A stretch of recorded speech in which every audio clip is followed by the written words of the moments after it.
Ainda faltam algumas semanas para o Dia das Crianças, mas o comércio já está em ação e o problema é que eles vêm demonstrando pessimismo com as vendas desse ano. A data deve ter o pior desempenho dos últimos 3 anos. Quem tem os detalhes é Denise Barbosa, direto do nosso estúdio da BMF Bovespa, e depois a gente vai ouvir aqui as opiniões de Jorge Vidor. Denise, bom, Dia das Crianças. Toda criança gosta de presente. Qual é a razão do comércio estar tão pessimista assim? Oi, Leilane, boa noite, Vidor.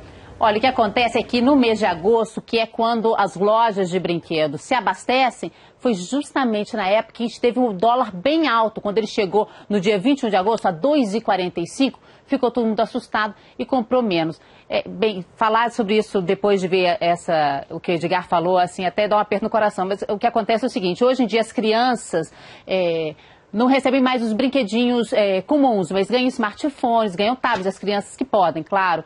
Então, e muitos desses produtos são cotados em dólar ou tem componentes em dólar. Então, isso pode frear um pouquinho, já que ficaram mais caros. Aqui a gente tem o desempenho do crescimento das vendas nos últimos anos. Então é o seguinte, não é que esse ano eles vão vender menos, eles vão vender mais que no ano passado, mas o crescimento vai ser menor. Aqui fica fácil para a gente entender, olha só. Em 2010 houve um crescimento de 8,5% nas vendas, depois caiu para 5,91% em 2011, 4,85% e agora a previsão é de que as vendas cresçam 4% no Dia das Crianças desse ano de 2013. E segundo disse essa pesquisa, se antes as crianças ganhavam 2 ou 3 presentes, agora elas devem ganhar menos presentes, porque justamente eles ficaram um pouquinho mais salgados. E falando em dólar, o dólar hoje caiu 0,81%, voltando a R$ 2,20. Foram duas as principais razões. Primeiro que saiu um número lá na China que foi positivo, a indústria se acelerou e se a China cresce, ela compra mais dos nossos produtos, entra mais dólar no Brasil, a tendência é de queda. Outra razão, o presidente do Banco Central, Alexandre Tombini, disse que está satisfeito com o programa de leilões diários do Banco Central. Havia uma expectativa que esse programa poderia ser alterado, ele disse que está satisfeito e então o BC mantendo esse programa, a tendência do dólar é cair. No mercado de ações, o Bovespa subiu 0,9% aos 54.602 pontos. O giro financeiro foi considerado fraco, passando um pouquinho de 5 bilhões e 100 milhões de reais. Esse número da China ajudou algumas empresas que vendem muito para lá, como a Vale. Vale ajudou nesse otimismo aqui. Essas são as maiores altas do dia. Copel, TIM, Santander. Entre as maiores quedas do dia, Marfrig, MMX e Natura. E eu tenho duas notícias aqui do mundo tecnológico também, a gente que está falando em eletrônico. Alguns dias atrás, Leilane, a gente falou aqui na edição das 6 sobre a expectativa para as vendas dos novos produtos da Apple, né? Pois é, no primeiro fim de semana de vendas foram 9 milhões de iPhones 5C e 5S. E uma outra notícia também desse mundo tecnológico é que a BlackBerry fez um acordo para ser vendida por 4 bilhões e 700 milhões de dólares para um consórcio liderado pelo principal acionista dela, que é a Fairfax. Leilane. Denise, não há dúvida, né, Vidor, que esse setor da tecnologia não é só para crianças. Os mais velhos também adoram. Na hora de gastar o dinheiro, bota o dinheiro em tecnologia. Agora ficou mais complicado, né? Como a Denise chamou a atenção, Dia das Crianças, as crianças mesmo, com 2 anos já bota o dedinho ali no celular. Mas se você comprar uma bola ou comprar um brinquedo, botar na rua também para brincar um pouquinho, faz muito bem, né? Pois é. Não só ficar em casa mexendo em computador. Vamos falar de um outro assunto. Mas elas ficam mais quietas quando mexem no computador. Bom, aí é uma questão que a gente vai ter que chamar muita gente para discutir, porque cada um tem uma opinião diferente. Não, mas é por isso que ela está fazendo tanto sucesso. Vamos mudar de assunto para a gente não divergir, não polemizar. Não estou defendendo, hein? Quero dizer isso. Denise, vamos falar da arrecadação do governo nesse mês de agosto. Foi um recorde, um valor recorde para um mês de agosto. Foi isso mesmo, Leilane. A arrecadação, que inclui impostos e contribuições federais, somou quase 84 bilhões de reais, que é uma alta de 2,68% em relação a agosto do ano passado, isso já descontado a inflação. Esse crescimento está relacionado com a lucratividade das empresas e com a produção industrial, que cresceu no mês passado. O recorde veio mesmo com as desonerações. O governo cortou impostos na folha de pagamento e deu desconto no IPI, por exemplo. Esses cortes somaram 51 bilhões de reais. E no acumulado do ano, A arrecadação também subiu, a alta foi de 0,79%, somando 722 bilhões de reais. Leilane. Agora vamos falar do Boletim Focus, aquele que a gente fala toda segunda-feira, dessa vez, aquele que divulga, né, as expectativas dos analistas, e dessa vez eles falaram em inflação, os números vieram animadores nessa semana? Olha, vieram um pouquinho animadores sim, a expectativa para a inflação caiu um pouquinho na semana passada para 5,81%, lembrando que o teto da meta é de 6,5%. A expectativa para o crescimento do PIB ficou em 2,4%. Para o dólar, caiu um pouquinho. A gente tem visto quedas recentes da moeda americana. A expectativa é que ela feche o ano em 2,33%. E para a taxa Selic, expectativa que fique em 9,75%. Vidor, queria te fazer então uma pergunta sobre a taxa Selic. No começo do mês de outubro, a gente tem reunião do Comitê de Política Monetária.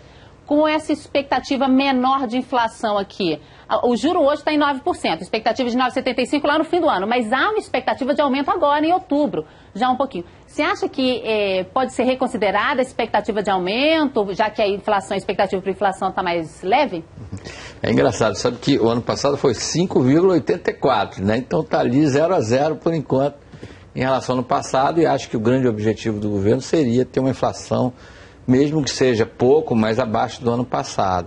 Agora, acho que vai depender do Dia das Crianças, viu, Denise? Claro que o Dia das Crianças não é depois da reunião do Copom, mas o Dia das Crianças no sentido figurado. É que o Copom agora entrou naquela fase que eu chamo de a fase perigosa da taxa de juros. A partir desse momento, por exemplo, o governo está fazendo uma série de licitações para infraestrutura. Quem é que financia, quem é que é o investidor que está por trás desse investimento em infraestrutura? Geralmente são fundos que são formados por grandes empresas e os private equities, por exemplo. E eles, mesmo que tenham uma visão de longo prazo, eles ficam muito sensibilizados quando a taxa de juros, no curto prazo, está alta. Por quê? Mesmo que o investidor ache, não, meu retorno vai ser em 30 anos, se naquele curto prazo ele tem uma alternativa de ter um retorno muito alto, ele posterga a decisão de investir de longo prazo. Ele diz, não, vamos esperar mais um pouquinho para ver. Então agora está naquela fase perigosa, quer dizer, mais de 9,5%, por isso que eu acho que o teto é 9,5%, ele já começa a atrapalhar investimento, que é tudo que o Brasil precisa nesse momento. O Brasil precisa de investimento, especialmente em infraestrutura, que é o que pode desengargalar a economia, pode dar um aumento de produtividade. A gente quer salários melhores, mas para ter salários melhores precisa ter mais produtividade, ou seja, a gente precisa produzir mais com os mesmos recursos.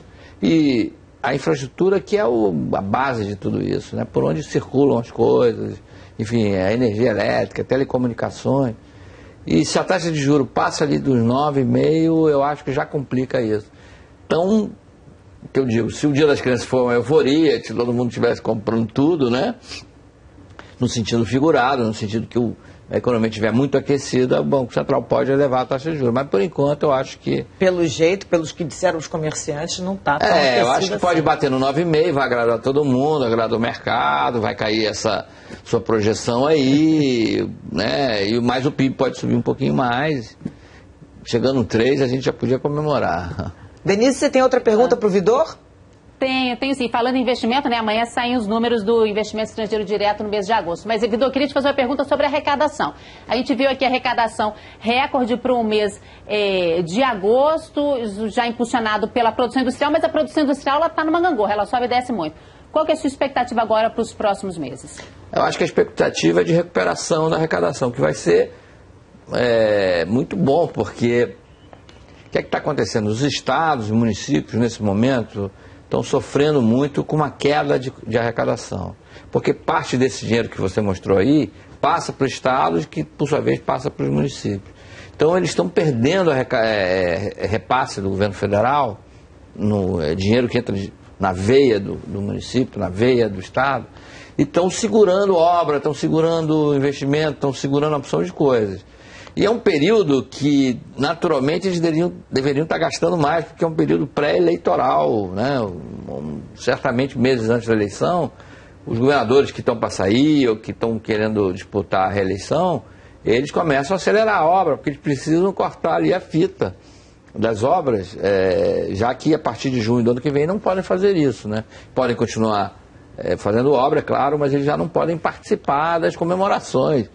Então era natural. E o que interessa na obra é poder cortar a fita. Eles estão doidos para dar uma acelerada nisso e dependem dessa arrecadação. E por acaso, eu acho que. Por acaso não. Por uma série de fatores que a gente vem comentando aqui, acho que a trajetória agora é de recuperação na arrecadação. Então, também ajuda a melhorar esse ambiente da economia que a gente tem falado, Denise. Gente, muito obrigada. Vidor, muito obrigada. Denise, muito obrigada. Amanhã tem mais.